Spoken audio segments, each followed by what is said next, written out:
Welcome. In this session, we will talk about the developments in Down to Earth from the 16th to 31st of January edition. Now, the first was revival of an ancient pond. Now, this story is a really interesting story. It's built about how the superstitions work in India. So, there was a Rajput person who actually used to work near the Talab area, and later on, there was a kind of superstitious belief in the village that anyone who works there would have to face a dire consequence, and the person initially who worked lost their children.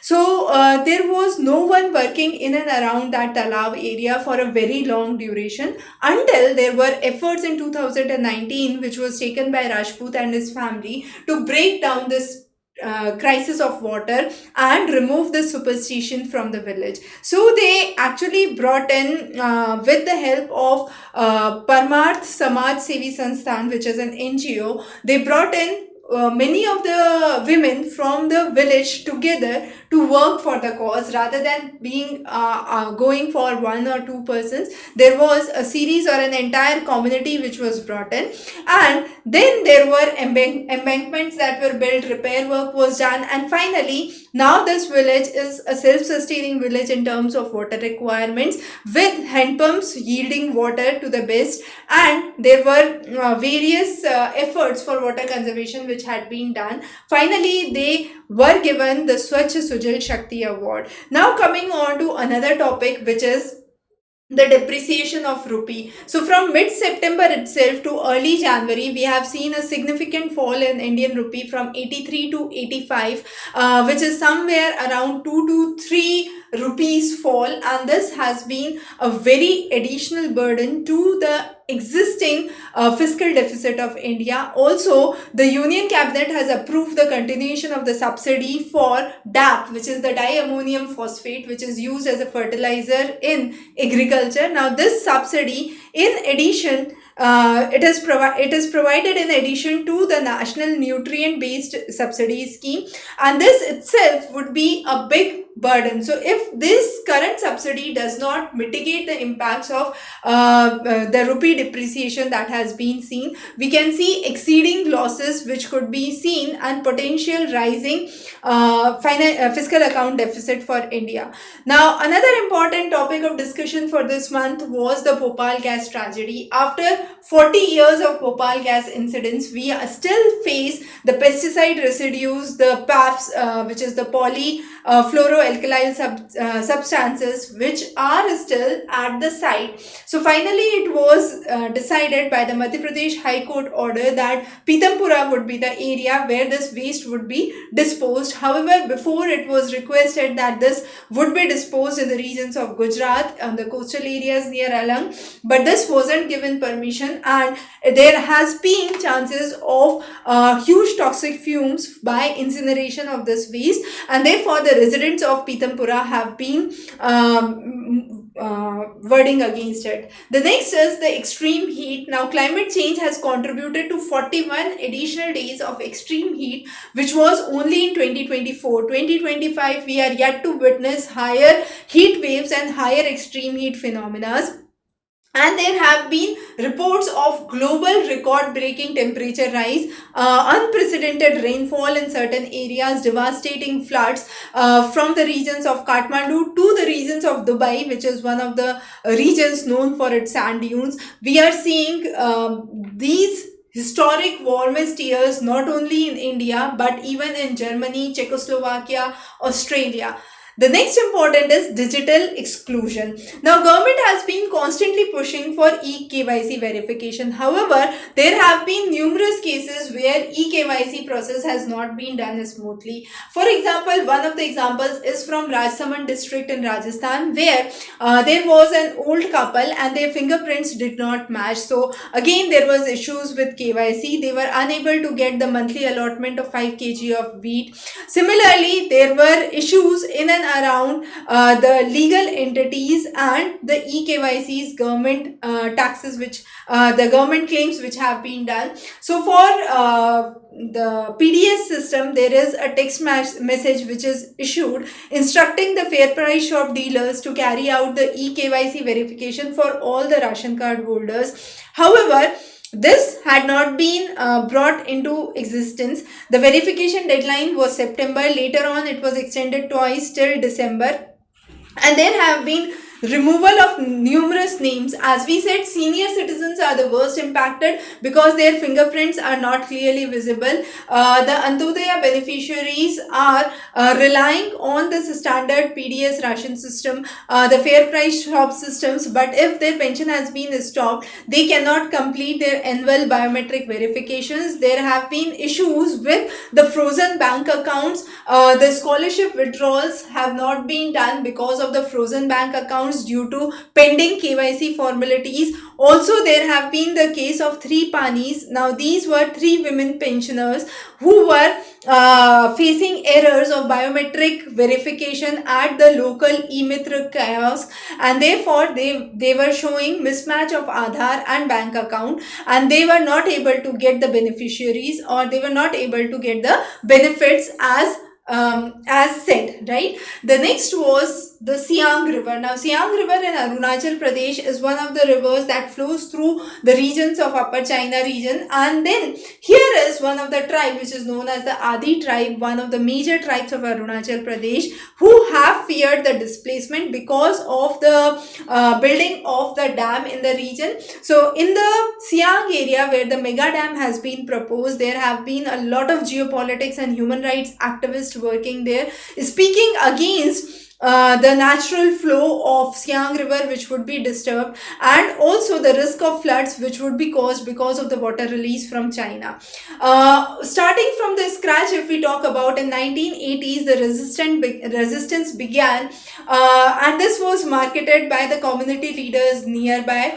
Then in the Parong village, the women performed very many rituals and surveys to warn that if the dam has been brought, it would affect the livelihood of the local people. There would be devastations that the localites would have to be witnessing. Again, there has been the use of brute force in December, where government deployed the CAPF, which would have the drilling operations if there are protests against the building of the dam. And this has been the idea that this anti-dam protest must be stopped. Now, assessment of the forest, degradation of the natural forest. If we go on to the India's State of Forest Report 2023, we would see that there is a growth of 1,445 square kilometers in forest and tree cover, which now covers 25% of India's forest land. However, there is only 11% increase in the actual forest cover. The forest cover has just gone up only by 0.02%, and many of the areas still are recognized officially outside the forest areas. Now, there is again a significant change in the green cover and the density, and the agricultural land within the recorded forest area has been categorized as forest cover just to make it on paper the forest area. So again, how the statistics is being manipulated is very, very important, and the FSI classifies the forest under 4 domains. If a canopy is more than 70%, it is very dense. Then 40 to 70% is moderate. Then 10 to 40 is open, and less than 10 is a scrub forest. So this analysis is again important, and there has been improper data which has been cited, which is again a cause of concern for the forest accounting in India.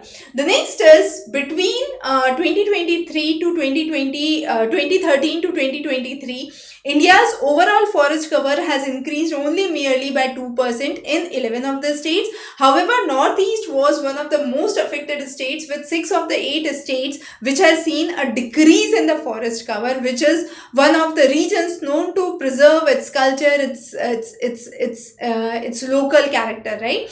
And the largest loss has been seen in the regions of Arunachal Pradesh, again the same state where we are talking about the mega dam project and the protests related to mega dam projects. Even the Western Ghats, we have seen a significant reduction, specifically in the regions of Nilgiri in Tamil Nadu, Idukki in Kerala, which are the worst hit areas. So there have to be various policies which should be brought for afforestation, reforestation, eco-forestation, agro and social forestry as well. And under the Green India Mission, which was launched in 2014, the idea is to improve the overall health of the forest in addition to the afforestation and eco-restoration schemes which are there. So this green credit program allows private agencies and investors to fund the plantation on degraded land managed by the state forest departments. Also, there is a kind of report card 2024 which talks about coral being one of the coal being one of the major sources of energy generation, but we are also seeing renewable energy rise in India. So by October 2024, India is ranked 4th in global section in renewable energy capacity and 5th in solar, 4th in wind energy generation. So definitely we have a huge share of non-renewable, but at the same time we have seen that the non-fossil energy capacity, which has grown from 32 to 45% in last 10 years, have been significant. The coal share has dropped by 10%, which is attributed now to the renewable sources of energy, mainly the solar and the wind section. And then the electricity generation from this section has been really important. So what the aim is to have a clean energy transition. But again, it's important to note that when we are talking about clean energy transition, it's not just moving towards solar or wind energy. When we are talking about solar cells, we are talking about the lithium ion batteries that are being used, and then again this lithium, the wastage of the e-waste that we are generating, similarly the waste we are generating through the chips and the nano chips which are used in the renewable process would be accounting for the future issues that could be cited. So hydrogen is being cited as one of the possible substitutes to mitigate this requirement for rare earth minerals which is required for the solar projects again. Now we are talking about steady progress. Now the installed capacity, the total share of fossil fuels, if we talk about, has decreased from 55 to 36%, and the new renewable sources, which is the solar, wind, hydrogen, has increased from 33 to 55. So again, there is very good opportunities in the renewable sector if government subsidies, tax incentives, and the energy targets are being met properly. This could be a way forward, and this is how we understand the old fossils, the coal, oil, gas, the old renewables, the hydro and the nuclear, being substituted with solar, wind, biomass and others. And we can see how this generation capacity over the time has increased, and from 2024 forecasting to 2030 we see a significant percent of increase in the solar and the wind proportion from 7% and 2% to 23 and 8%, which is a significant figure. So again,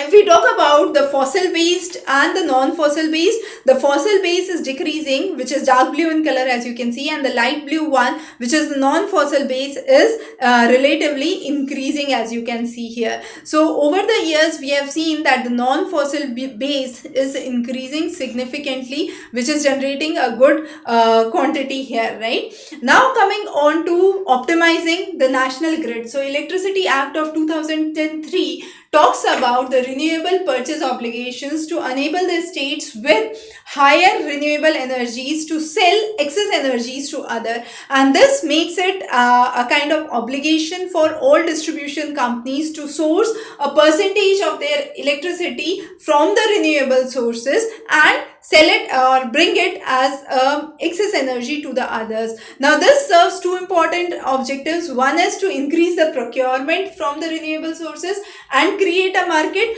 and the second is, in case the state does not meet the target, then they can trade those renewable energy certificates, or what are called as RECs. So this is again a very important aspect. Now in one of the lectures previously, we talked about how guinea worm got eradicated and the efforts of Jimmy Carter, who actually lost his life at 100 years, the ex-president of United States, and his efforts for the farmers to actually eliminate the guinea worm. He was also known for establishing the super fund in the case of Love Canal disaster near the Niagara region, and he was also known for various efforts in the regions of Georgia where the peanut farmers actually benefited, and he was one of the definite unknown or we could say one of the remarkable personalities who was known for his humanitarian Asian initiatives throughout his presidency. So some of his developments and efforts have been cited here. Guiana worm, as we said, is one of the major ones among his efforts, and the eradication of Guiana worm is solely to Jimmy Carter and his foundation, which was later on carried by by his wife. There are various experiences from